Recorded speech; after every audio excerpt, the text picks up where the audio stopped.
Et si c'était lui? Et si c'était lui notre surprise pour l'attaque? Et Lee Wai part, on a 25-30 millions d'euros, on récupère cet argent, qu'on garde pour l'été prochain, et on laisse jouer les jeunes derrière, pourquoi pas. Un jeune comme Robinho Vaz qui a prouvé sur son entrée et qui prouve apparemment l'entraînement à Roberto De Zerbi, puisqu'il nous en parle en bien, on va voir sa réponse tout à l'heure.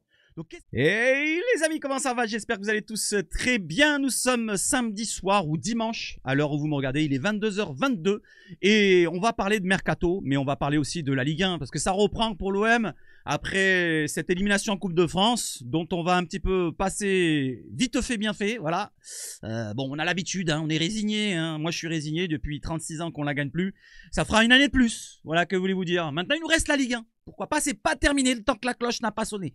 Et on va aller voir que c'est pas terminé totalement parce que le classement, ben, on fait l'écart et pourquoi pas on peut revenir un petit peu sur les Parisiens, même s'ils ont gagné encore une fois. Tout d'abord, ce soir, le match ensemble, en live, Marseille-Strasbourg. N'hésitez pas à venir nombreux, vous avez le lien en description. Donnez de la force, mettez un like, mettez du partage, mettez des commentaires dans le chat. Pourquoi pas votre pronostic que je vais donner le mien, tiens, maintenant. Je vais donner un petit 2-1, 3-1. Je nous vois encaisser un but. Et oui, pour l'instant, la défense, il y a beaucoup de petits problèmes, j'ai l'impression, qui continuent, voilà, qui reviennent petit à petit avec les absences, les présences. Et peu importe, on verra ça tout à l'heure parce qu'on va commencer par le mercato. Et après, on ira tout doucement sur la rencontre. Let's go, cacao sur l'intro.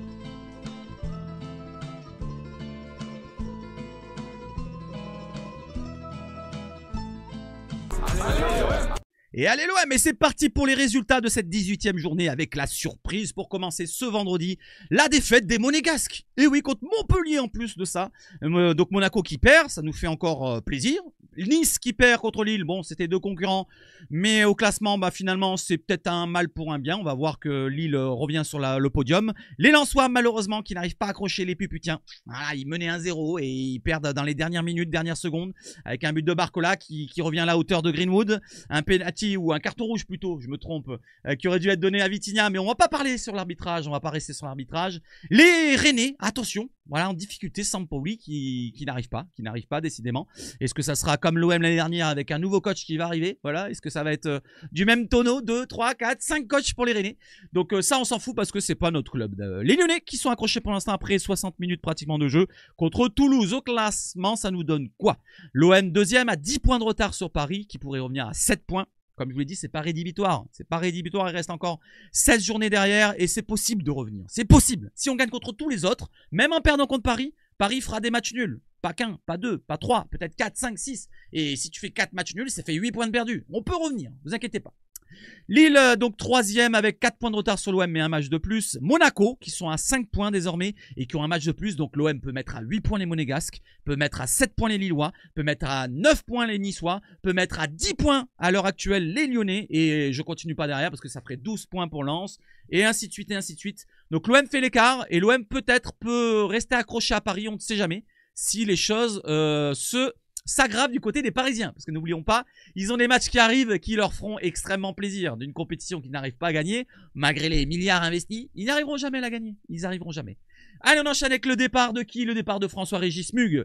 L'ailier de 20 ans camerounais est parti du côté de la Grèce à Athènes Kalitéa. On va lui souhaiter bonne chance et bonne continuation. Comme Niak aussi, le Suisse qui est parti, je ne sais plus de quel club, mais on s'en fout, c'est pas grave. On va suivre ça de très près, sa carrière. On va suivre ça dans les stades, dans les ci, dans les là. Comme le jeune Soumaïla Traoré qui joue avec la réserve, qui est parti à Versailles en prêt. Voilà, avec option d'achat à Versailles en National 1. On va suivre ça de très près aussi pour voir le suite de sa carrière. Comme un autre joueur qui, lui, a une petite main. L'OM a une petite main sur son dossier. Sur ce dossier-là, sur Enzo Sternal. On y croyait fort à sa qualité, à voir ce qui s'impose à l'OM. Et ben non, malheureusement, il n'a pas prouvé plus que ça. Voilà, De Zerbi fait jouer les meilleurs jeunes. On va le voir tout de suite après pourquoi je parle de ça. Et donc, il partira du côté, il est parti du côté d'Anderlecht. On va lui souhaiter bon courage, bonne chance. Et pourquoi pas, à l'avenir, nous revoir à l'OM. Voilà, il était un peu pressé, 17 ans. Mais on en reparlera après. Allez, on enchaîne justement avec les jeunes et la réserve de JPP. Et JPP nous dit qu'il a un très bon groupe. Donc, s'ils s'en vont un après l'autre, ils seront remplacés. Donc, il parle des joueurs qui partent, comme Mug, comme Sternal, comme tous les autres. Niakossi et Silla qui avaient quelques temps de jeu avec la réserve. Pour ceux qui sont partis, c'est bien car cela va leur permettre de voir autre chose. C'est bien aussi car cela montre qu'on bosse correctement. Il y a beaucoup d'équipes qui veulent nos joueurs. C'est très bien. Ils veulent nos joueurs. Maintenant, il faut bien les remplacer. Et pour l'instant, j'ai l'impression que ça touche le mental, touche le moral, touche les performances de notre équipe réserve parce qu'ils ont encore perdu 3-0 contre Aigues-Mortes. La réserve, la Nationale 3 qui probablement ne devrait pas monter en Nationale 2. Ça va être compliqué. Nous sommes à la mi-saison, 13 matchs joués sur 26. Il reste donc 11 points à rattraper pour terminer premier et ça me semble rédhibitoire pour l'équipe de JPP. Allez, on enchaîne avec le mercato qui nous intéresse avant tout. Comme l'a martelé Pablo Longoria fin décembre lors de la conférence de presse de mi-saison, les risques financiers ont été pris durant l'été. Donc on a pris beaucoup de risques, on a investi quand même pas mal, près de 100 millions d'euros. Il n'y aura donc pas de folie cet hiver, même si les départs d'ici le 3 février seront remplacés, compensés. Comme Eli Wahi, on va en parler justement, ça va être un gros dossier de cette vidéo-là. Vous allez voir qu'Eli Wahi, ça revient sur toutes les informations de tous les médias et on y va tout de suite. Mercato, donc ça c'est la réponse de Roberto De Zerbi à la conférence de presse d'avant-match contre Strasbourg. Il a dit son mot pour Wahi. Un départ de Wahi ou mercato hivernal? On verra. Pour l'instant, il n'y a rien. On verra dans les prochaines semaines. Il ne sera pas là dimanche car il s'est encore blessé. Son absence nous a pesé cette semaine. Il est encore blessé. Est-ce que c'est une blessure diplomatique? Une vraie blessure? N'hésitez pas à me dire. On enchaîne pour Eli Wahi. Cette fois, on va sur les infos mercato. Exclu Francfort. RMC Sport qui nous dit par Fabrice Hawkins. Francfort se fonce sur Eli Wahi après le départ d'Omar Marmouche. Ils l'ont vendu du côté de City, Marmouche, pour 75 millions d'euros. Donc ils ont un investissement à faire. Pourquoi pas sur Neil Maupay. Eli Wahi.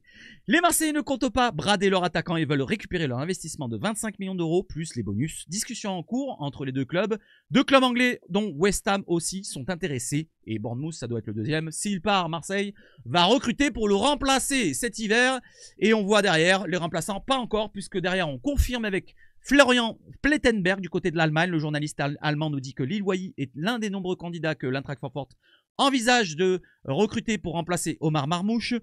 Francfort a entamé des négociations avec l'attaquant marseillais de 22 ans ainsi qu'avec d'autres candidats. Cependant, il n'y a pas encore d'accord verbal. Marseille exige 25 millions d'euros plus les add-ons, les bonus, comme Fabrice Hawkins l'a rapporté aujourd'hui.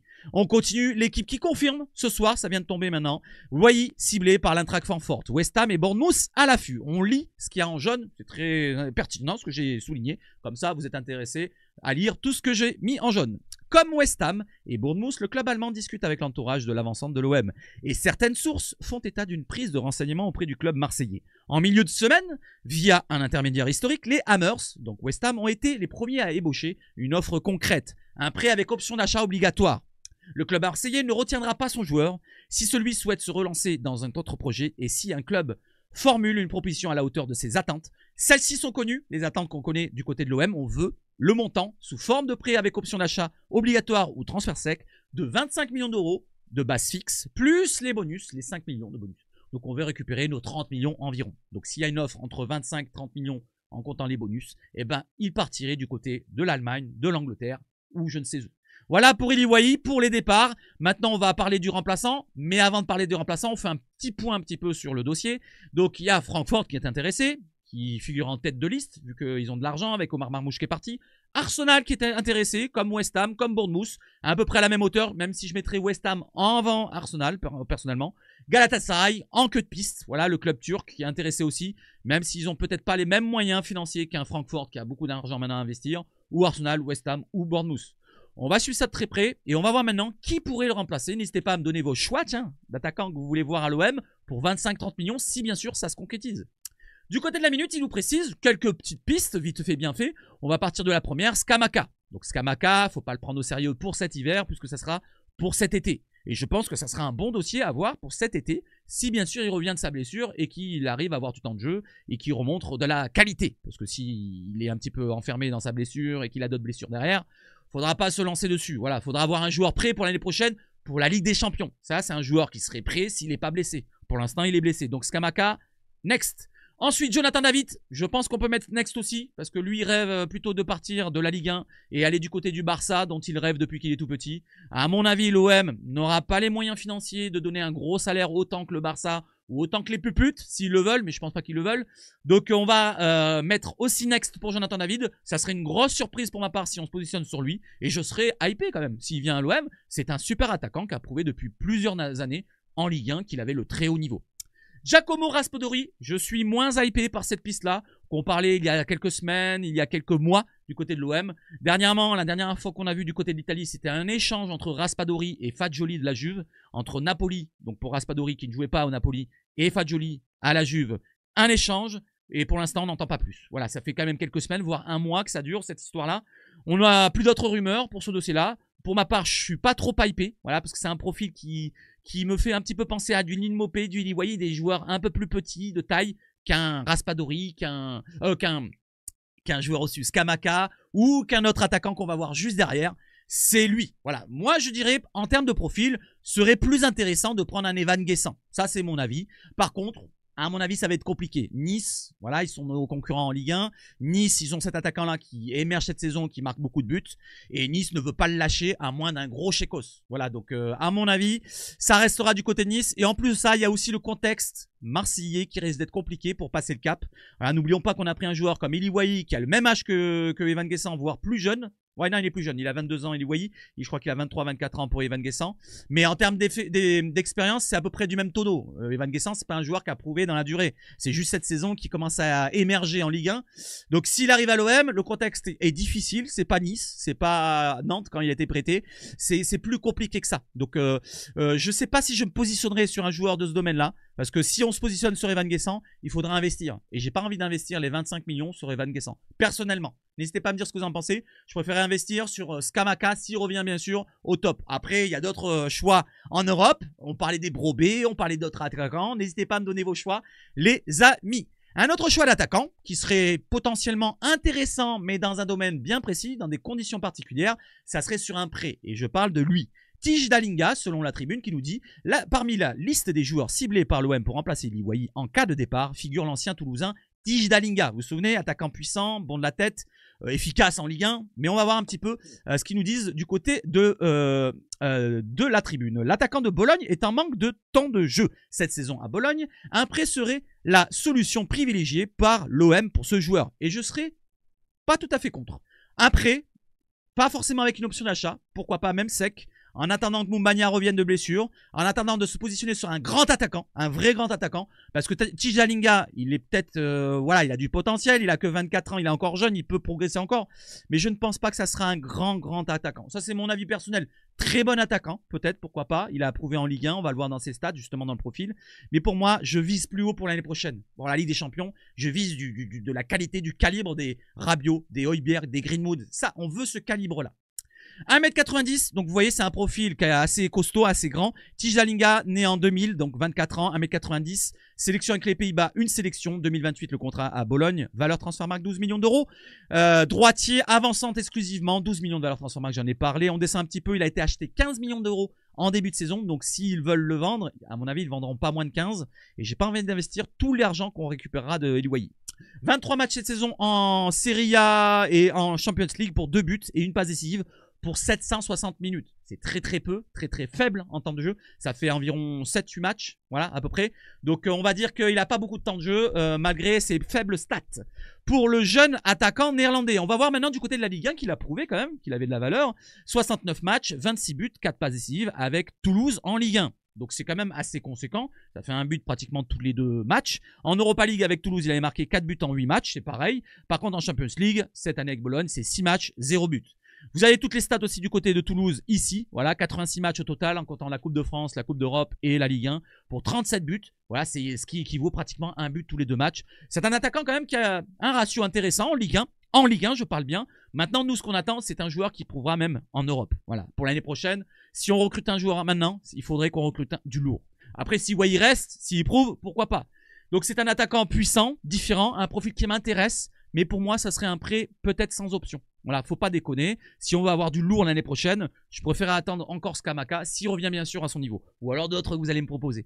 Pour le profil, vous voyez là. Donc vous voyez que c'est totalement complémentaire à Neal Maupay. Vous voyez que le graphique se complète. Si on met Neal Maupay et Dalinga ensemble, ça se complète. On a un jeu qui, dans le jeu aérien, un Tige Dalinga qui est fort dans le jeu aérien par exemple, et de l'autre côté on a Neal Maupay qui est plutôt plus fort dans les mouvements, les passes dans la surface et ci et là. Donc c'était 2 joueurs totalement différents, un joueur plus petit, plus rablé, plus de mouvements pour Neal Maupay, et derrière un joueur plus puissant, plus efficace peut-être dans le jeu aérien et peut-être même tout court, je parle d'efficacité parce que Dalinga a marqué beaucoup de buts, donc que Mopé.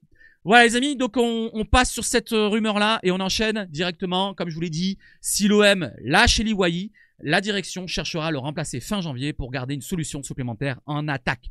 Mais moi j'ai envie de vous dire, et si c'était lui? Et si c'était lui notre surprise pour l'attaque? Eli Wahi part, on a 25-30 millions d'euros, on récupère cet argent, qu'on garde pour l'été prochain, et on laisse jouer les jeunes derrière, pourquoi pas. Un jeune comme Robinho Vaz qui a prouvé sur son entrée et qui prouve apparemment l'entraînement à Roberto De Zerbi, puisqu'il nous en parle en bien, on va voir sa réponse tout à l'heure. Donc qu'est-ce que vous en pensez? Moi j'ai un petit ressenti depuis le début de saison sur ce jeune-là, comme je le dis là, depuis son arrivée, j'ai un ressenti très positif pour ce petit Robinho Vaz qui s'installe doucement dans le groupe pro. Son entrée m'a vraiment plu mardi contre Lille et j'ai hâte de le revoir, il m'a l'air insouciant comme on aime l'insouciance d'un jeune de 17 ans. Il n'y a pas que ça bien sûr, il y a son talent, qu'il a l'air d'être talentueux sur le premier ballon qu'il a touché. Il a touché 5-6, mais il n'a pas perdu, il a fait la différence sur une course et sur un contrôle de balle avec Diakité qui est quand même puissant. Donc par rapport à un Sternal qui voulait du temps de jeu, voilà, si je lui mets une petite pique là, eh ben fallait attendre peut-être, tu n'as pas prouvé, alors qu'un jeune qui vient d'arriver, qui a eu 5 ballons, il a plus prouvé que toi en quelques minutes de plus. Avec notre véritable manque de finisseur en neuf, il aura de nouveau sa chance à lui de la saisir. Moi je vois peut-être lui, peut-être en surprise. Voilà, un Mopé titulaire, derrière on vend Wahi, on récupère de l'argent, on la garde pour cet été, qu'on investira plus en rajoutant sur un autre attaquant. Et pourquoi pas investir plus sur un attaquant plus pour cet été. Ligue des Champions, n'oubliez pas. Donc j'enchaîne avec Robinho Vaz. Et Robinho Vaz, donc Roberto De Zerbi, comme je vous l'ai dit, nous en a parlé en bien. Robinho Vaz est un joueur super fort. Il faut qu'il garde la tête sur les épaules. Si les jeunes me prouvent, comme Robinho Vaz, il a oublié de rajouter InfoM, qu'ils méritent leur place, je les ferai jouer. Donc tous les jeunes, ça c'est pour tous les jeunes qui partent, qui sont pressés d'avoir du temps de jeu. C'est une petite pique à mon avis pour Enzo Sternal et peut-être d'autres qui réclament du temps de jeu à 17 ans. Voilà, il a 17 ans aussi, voilà, pas loin de 18 ans maintenant, je parle de Robinho Vaz. Il a montré sa qualité même sur le terrain, voilà, il est vraiment bon, il a l'air d'être vraiment bon ce jeune, et j'espère qu'il aura du temps de jeu, pourquoi pas même demain soir ou ce soir, alors vous me regardez. Et oui, parce que n'oublions pas, Eli Wahi est blessé, pourquoi pas le voir remplaçant à la place de Nimopé. Imaginons Nimopé nous fait une prestation moyenne, je vois bien peut-être une petite surprise à l'heure de jeu, voir une entrée de Robinho Vaz. Voilà, ça serait bien, ça serait sympa. Je sais pas ce que vous en pensez, moi j'aimerais bien. Allez, j'enchaîne avec les autres dossiers. Jorge Sampaoli n'est pas fan de Lilian Brassier et préférait largement recruter Chancel Mbemba ou Bamba Maïté. Alors, pour la gouverne de Sampaoli et Rennes, Mbemba il a déjà refusé Rennes et il voudra pas aller du côté de Rennes. Il veut un gros salaire, une grosse prime à la signature. Je pense pas que Rennes arrive à l'attirer. Pour Bamba Maïté, c'est peut-être probable, peut-être possible. Et à voir s'ils veulent vraiment le recruter. Parce qu'il y a un autre club qui est intéressé par Bamba Maïté, on va le voir juste derrière. Mais d'abord, on fait un petit point sur le dossier Brassier. Voilà, ça date de quelques jours. C'était moi qui avais mis cette information venant de l'équipe. Lilian Brassier, pardon, devrait quitter l'OM. On le sait. Il y a d'autres clubs qui sont intéressés, comme en Allemagne, avec une offre concrète qui est tombée de Wolfsburg ou Stuttgart. On ne sait pas où ça en est. Voilà, merci l'équipe de nous tenir au courant. D'autres clubs français sont intéressés pour Brassier, c'est Rennes, Lens et d'autres clubs étrangers.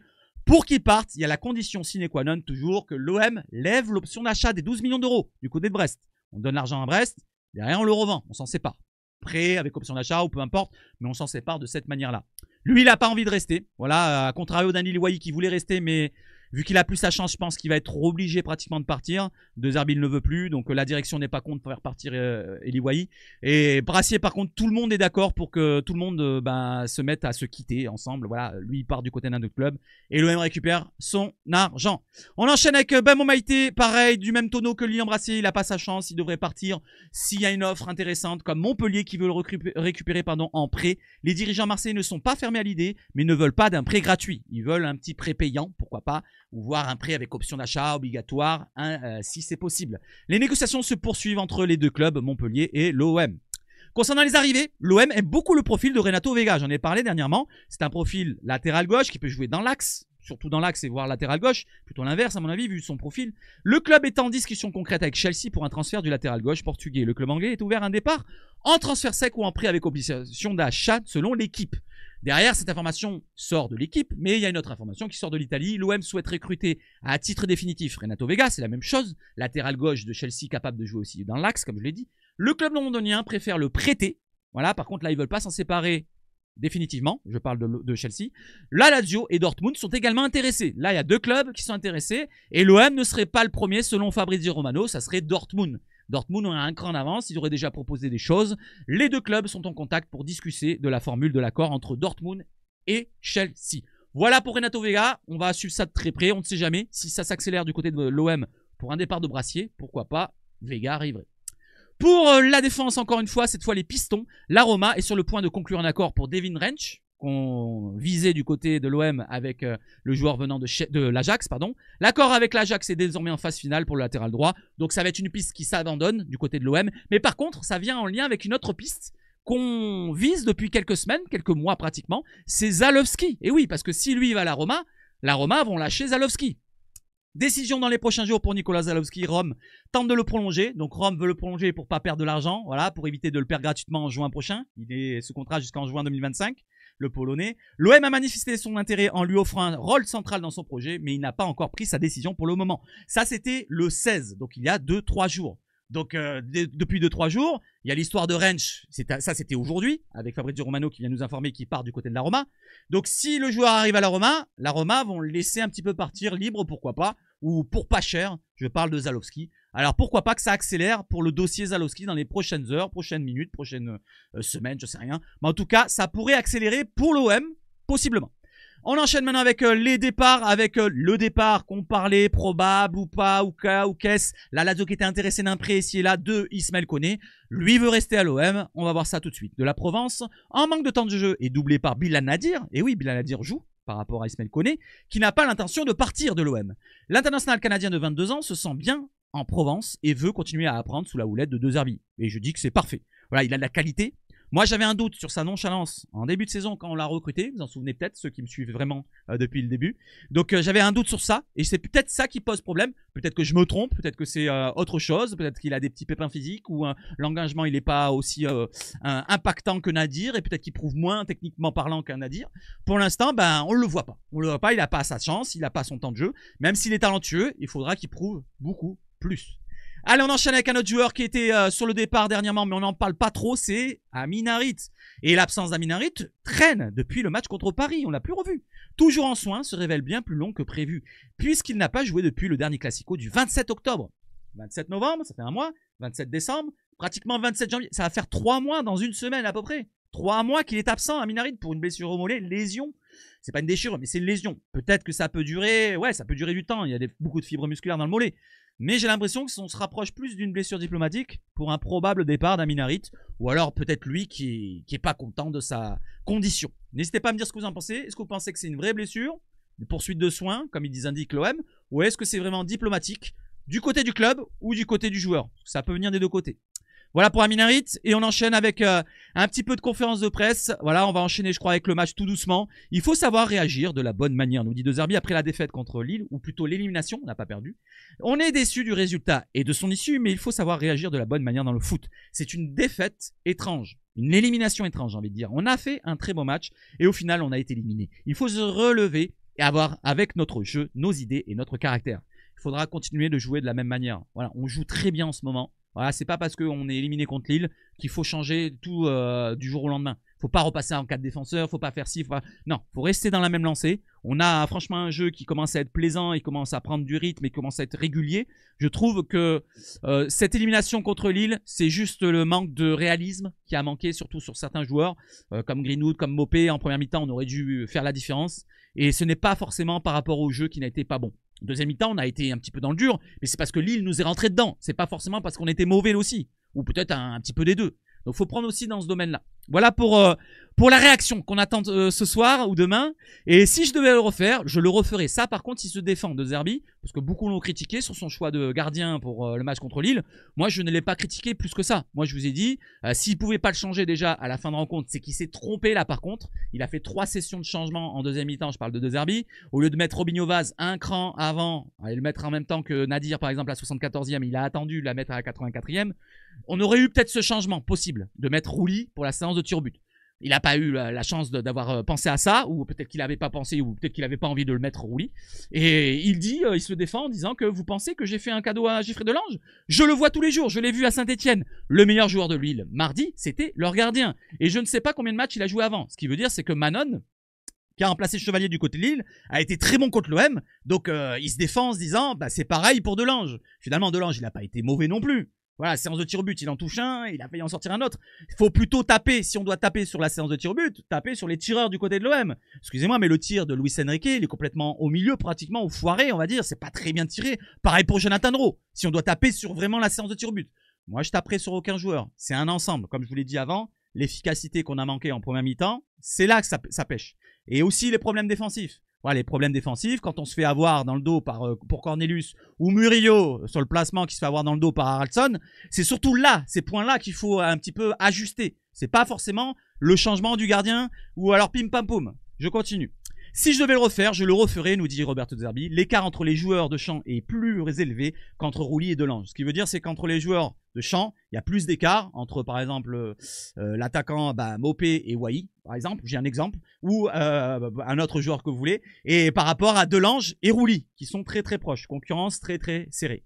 Voilà les amis, allez on enchaîne, finissons avec ce match d'OM Lille, même si on va en reparler peut-être dans les réponses de Zerbi. J'ai là encore au travers de la gorge. Pas le match contre Lille, mais le match contre Strasbourg. Allez, on part sur Strasbourg. Je m'en rappelle bien. Le match aller, on l'avait perdu 1-0, vous vous en souvenez. J'ai encore en travers de la gorge. C'est un match très important. On arrive de cette déception en coupe. Et c'est une équipe en forme qui est très bien organisée. Ça va être difficile. Rosenior, je l'ai rencontré au match aller. C'est un bon entraîneur qui obtient de bons résultats. Ils ont une identité claire. Oui, une identité claire. Beaucoup de jeunes, beaucoup de rythme dans leur rencontre. Et attention aux surprises. On va avoir un peu leur compo tout à l'heure. Du côté de Denis Popé, il nous répond quoi dans la conférence de presse? Strasbourg est une bonne équipe, agressive, qui joue bien au ballon, mais j'ai confiance en nous, on a montré une belle progression et nous sommes tous sur la même longueur d'onde, qu'on reste sur la lancée comme je viens de le dire tout à l'heure. On enchaîne avec Enrique, c'est l'homme à tout faire selon Mopé. Luis Enrique, c'est l'homme à tout faire, il attaque, il défend, il est en réussite et il est en confiance. Comme je vous l'ai dit, Neil Mopé. Comme je vous l'ai dit, Luis Enrique, depuis qu'on l'a repassé en piston, c'est vraiment un poste qui lui convient parfaitement. Je vous avais dit qu'en ailier, il y aurait des moments où il serait moins bien. Alors, je peux me tromper, j'ai pas la science infuse. Mais on l'avait bien vu qu'après le match contre Nice, il a eu un temps de mou, un petit creux. Voilà, et depuis qu'il est replacé en piston, franchement, ça lui convient parfaitement. Que ce soit défensivement, il apporte quand Murillo monte un cran ou comme ci, comme ça. Voilà, il aide sa défense. Et offensivement, il a toujours la même efficacité qu'un ailier. Voilà, il part de plus loin, il a plus le jeu face à lui. Et en plus de ça, il a la réussite, la confiance, il tente des choses qui réussissent. Franchement, moi, je suis satisfait du nouveau du nouveau Enrique. Son association sur le côté droit, en plus avec Murillo, ça fonctionne parfaitement. Offensivement, je parle. Défensivement, il y a un petit peu ça pêche un petit peu par moment. Si Enrique n'aide pas Murillo, Murillo parfois est un petit peu en difficulté, j'ai l'impression. Dans le placement surtout. Donc on le voit au quotidien dans le vestiaire. Il est toujours souriant et à l'écoute. C'est un travailleur. Il fait une très bonne saison. Je suis tout à fait d'accord pour Enrique qui continue comme ça. Pour Mason Greenwood, alors là, c'est une petite balle perdue de Mopé, mais j'ai envie de lui rendre. Vous allez écouter. Mason Greenwood, donc nous dit Mopé, on a eu un bon début de saison. Il marquait. Peut-être que dans le collectif, dans les efforts défensifs, il a mis quelques mois à s'adapter au championnat et à ce que demandait le coach. On voit que depuis quelques temps, il le fait mieux et ça change beaucoup de choses pour nous. Je suis très content de jouer à côté de lui. Après, s'il peut me faire des passes et me faire marquer plus souvent, ça me va aussi. Alors, je veux bien Neil, mais quand tu as des balles à contrôler... Si tu pouvais arrêter de jouer au hand ou alors est-ce que tu pouvais bien contrôler le ballon parfois quand on le donne, que ce soit Mason Greenwood ou un autre, aussi peut-être que tu aurais des passes décisives de la part de Mason Greenwood. C'est pas que de lui que ça vient aussi les erreurs. Voilà, donc c'est des deux côtés. Peut-être que Greenwood joue parfois trop personnel, peut-être qu'il veut marquer des buts, il l'a dit qu'il veut être meilleur buteur du championnat, mais Mopé aussi doit prendre sur lui, parce que c'est pas le meilleur attaquant du monde qu'on ait eu non plus. Donc voilà, Mopé, reprends-toi. Ça c'est une petite balle pour toi. Et Greenwood, reprends-toi, fais-lui quelques passes si tu veux. Allez, on enchaîne avec les absences, les présences du côté de l'OM. Kondogbia, poursuite, réathlétisation de terrain. Harit, poursuite de soins, on en a parlé. Wai, reprise, athlétisation, on a vu tout à l'heure. Greenwood, problème familial, donc il est revenu, il n'y a pas de problème selon De Zerbi. Rongier, par contre ça c'est un gros problème. Et on va voir, Rongier est absent. Donc voilà, les absents, ça sera Rongier, Harit, Wai et Kondogbia selon... Karim Attab. On va voir maintenant la compo que ça nous donnera pour le match de ce soir. Le 11 probable, avec Rouillé au gardien, Murillo, Balerdi, Cornelius, ça ne bouge pas avec l'absence de Kondogbia. Enrique à droite en tant que piston, Nadir qui remplace Rongier et pas Koné, selon moi. Højbjerg au milieu de terrain, aux côtés de Merlin ou Garcia. Voilà, à voir le choix de Zerbi. N'oublions pas que Merlin est sorti à la mi-temps contre Lille. Est-ce qu'il est fatigué? Est-ce qu'il est blessé? Est-ce que vraiment c'est un choix de coach et que De Zerbi a envie de un petit peu faire rouler entre les deux? Parce que Merlin, il n'est pas oufissime en ce moment. À voir sur Merlin, Garcia. Peut-être un doute sur ça. Rabiot, Greenwood pour derrière l'attaque Mopé qui sera tout seul vu que, oui, il est absent. Peut-être un Jonathan Rowe qui peut le concurrencer pour l'instant. Ou, comme je vous l'ai dit, Robinho Vaz. C'est l'avenir. Allez, on enchaîne avec maintenant du côté de Strasbourg. Les absences, il n'y a qu'un seul absent selon Liam Rosenor qui nous parle que de Junior Mwanga. C'est un milieu de terrain défensif, pardon. A ressenti une gêne musculaire. On a également quelques incertitudes dans l'équipe, mais je ne peux pas en dire plus, nous dit l'entraîneur strasbourgeois. Donc ça nous donnerait quoi? La compo? Voilà, la compo du dernier match, c'est celle-ci. Un 4-4-1-1 ou 4-4-2, comme vous voulez le voir, avec des joueurs intéressants, jeunes, surtout une équipe très très jeune. Voilà, le gardien Petrovic, qui est même jeune, je crois, il me semble, qui nous avait porté préjudice au match aller avec de belles parades.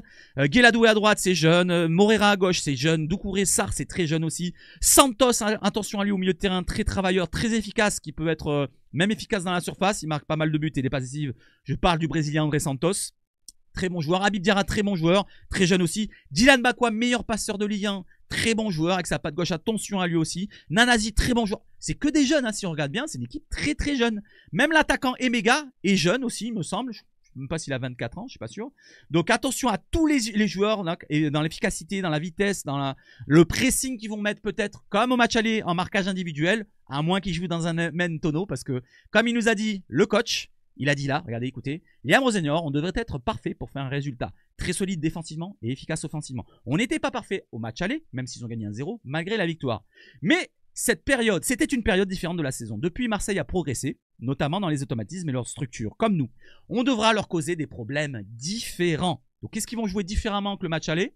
Est-ce qu'ils vont pas nous rentrer dedans comme au match aller et nous attendre et jouer en contre? À voir ce que ça va donner. Moi, je rentre dans ce domaine-là du contre pour les Strasbourgeois, même si on peut avoir des surprises. Je sais qu'il y a une ambiance incroyable au Vélodrome, nous dit Liam Rosenor. Je fais ce métier pour ce genre de match. Il y a pas mal de similitudes avec le jeu marseillais, notamment dans le pressing. Je respecte énormément le coach marseillais. Et maintenant, regardons les dernières stats, les stats de la rencontre entre l'OM et Strasbourg. L'OM est l'équipe qui a pris le plus de points après avoir concédé l'ouverture du score en Ligue 1 cette saison. 9 points de prix, alors qu'on a encaissé un but. C'est bien. Ça veut dire qu'on a du caractère, du mental, du moral. Alors que Strasbourg, c'est l'inverse. Et la formation qui en a perdu le plus après avoir mené au score 1-0, pardon, ils ont perdu 13 points. Ce qui veut dire, voilà, la jeunesse ne fait pas tout. Ils perdent des points quand ils sont jeunes, et nous, on gagne des points quand on a le mental, le caractère par rapport à notre expérience. Et ça vient en lien aussi au côté attaque-défense. Si on regarde bien le classement, du côté de l'attaque, les Strasbourgeois marquent beaucoup de buts, beaucoup de qualité, beaucoup de vitesse, des jeunes attaquants intéressants, des jeunes joueurs intéressants, qui marquent pas mal de buts qu'on est stade, 30 buts. C'est la 4e attaque du championnat. Par contre, si on regarde la défense, 29 buts encaissés, c'est la 4e plus mauvaise défense. Les 3 plus mauvaises ce sont les 3 derniers. Donc il y a Montpellier 43, 36 Le Havre, 37 Saint-Etienne. Et derrière, eh ben, c'est Strasbourg. Ah non, il y a Brest aussi, 31. Bon, 5e plus mauvaise défense. Derrière, voilà, il y a Brest après. Mais ça veut tout dire. J'ai l'impression que la jeunesse ne fait pas tout comme je vous l'ai dit. J'enchaîne. 8 buts ont été inscrits par les Olympiens à la suite d'une séquence de jeu d'au moins 10 passes en Ligue 1 cette saison. C'est au moins le double de toute autre équipe, même les plus petits. Ce qui veut dire, c'est que le 2 Derby Ball est prouvé par cette stat. On a un jeu plaisant et au moins par 10 passes consécutives, on marque 8 buts quand même. C'est quand même intéressant cette stat à noter. 94,8% du temps de jeu total en Ligue 1 ont été disputés par Mason Greenwood, 1451 minutes. Donc c'est le plus long temps de minutes de jeu en tant qu'Olympien. Joueur de champ le plus utilisé par Roberto De Zerbi, devant Højbjerg, 93,8%. Et comme je vous le disais, Luis Enrique. Luis Enrique a besoin d'un concurrent, d'un remplaçant. Pourquoi pas Zalewski qui pourrait, pourquoi pas, compenser à droite, à gauche, s'il arrive bien sûr. L'OM et Strasbourg sont les deux formations les plus cliniques devant les buts. 18% des tirs olympiens sont convertis en buts et 16,9% des Strasbourgeois. Donc attention à l'efficacité strasbourgeoise, surtout qu'en ce moment, il nous manque un buteur, un vrai buteur. À part Greenwood, à part Enrique qui marque quand même pas mal, Mopé est à 3 buts. 3 buts si je ne me trompe pas. Donc il faudrait qu'il y ait un renard qui marque des buts. Ou peu importe, renard ou pas. Le RC Strasbourg, le RCSA, le Racing Club de Strasbourg-Alsace n'a remporté que 5 de ses 52 déplacements à Marseille. Ça fait que très peu. Ça fait même pas 10%. Il n'y a plus gagné depuis 1997. Est-ce que vous étiez né? Moi j'étais né, j'avais 15-16 ans. Les Alsaciens ne comptent que 2 victoires à l'extérieur en Ligue 1 sur leurs 13 derniers déplacements, 8 défaites, 3 matchs nuls. Mais c'était lors des 2 derniers matchs à l'extérieur. Donc à l'extérieur, ils ne gagnaient pas jusqu'aux 2 derniers. Au Havre et je ne sais plus lequel dernier. Donc attention, est-ce que ça ne serait pas une solution, une formule qui est trouvée du côté de Strasbourg? Je ne pense pas, parce que voilà, donc c'est juste 2 matchs, c'est pas non plus 10 matchs. Mais on va suivre ça de très près puisque on jouera ça demain. Avec Bastien de Chépy au sifflet, l'OM a remporté 100% de ses matchs au Vélodrome. Les Olympiens ont gagné 4 des 5 derniers matchs à arbitrer dans l'élite. Voilà, les amis, je pense avoir tout abordé avec vous. Et on se retrouve ce soir encore pour le match de Marseille-Strasbourg. Donc tous ensemble en espérant que l'OM remporte ses 3 points et revienne à 7 points des Puputiens. Vous avez le lien dans la description, je refais du racolage en fin de vidéo. N'hésitez pas à donner vos pronostics dans les commentaires. Votre composition d'équipe si vous voulez la donner. N'hésitez pas à faire en système 3-4-2-1, n'importe quel système, peu importe. Et mettez-moi aussi vos choix d'attaquants. Voilà, pour remplacer Iliwayi cet hiver. 25 à 30 millions. Voilà, si vous avez un attaquant intéressant, ou alors un prêt sec, un prêt avec option d'achat, peu importe, n'hésitez pas à proposer. Vive le foot chez Seb H Foot, et surtout, à ce soir, allez l'OM!